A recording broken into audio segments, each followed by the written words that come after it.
What about the higher potential of energy that is when it's a group of people doing this kind of meditation instead of you doing alone in your house?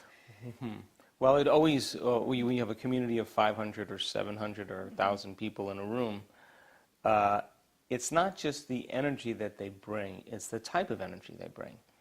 So when you combine a clear intention, which is a function of the brain, and an elevated emotion, which is a function of the heart, it tends to create a more broadened electromagnetic signature that surrounds people's bodies.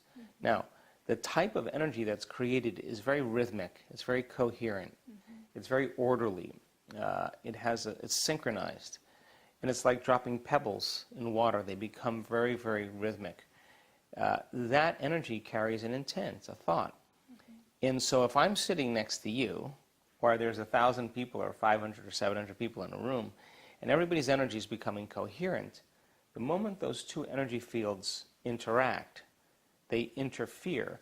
When they come together, they are going to create a bigger amplitude, a bigger wave. That bigger wave is a higher energy. And we've measured this over and over again in our advanced workshops. And we've made scientific history because the energy that at the end of the event is way higher than the energy when we start. Now, what does that mean?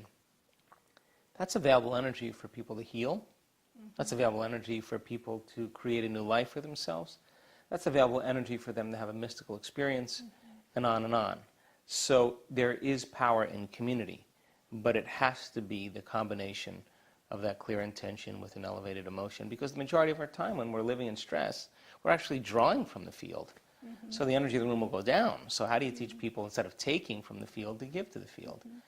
And we know that when you get a community of people together, and they're all wearing heart rate monitors, which is a function of the autonomic nervous system, if 50 people are sitting in the front of the room wearing heart rate monitors, and everybody else in the room is creating a clear intention with an elevated motion, that all those people wearing the heart rate monitors, that their lives be enriched.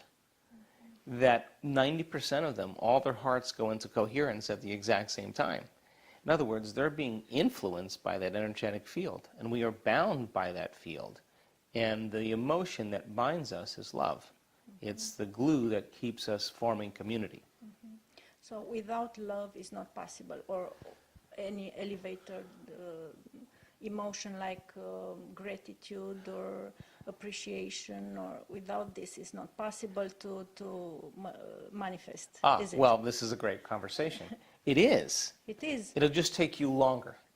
This is not good news. It'll take you longer. So the more elevated the motion, the higher the frequency. The higher the frequency, the shorter amount of time it takes to manifest in a person's life. The more they're living in competition and struggle and suffering and guilt, it's a slower vibration of energy.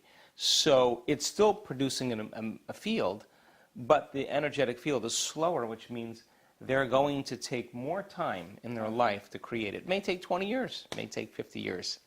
But an elevated emotion tends to collapse time. Yeah. Okay.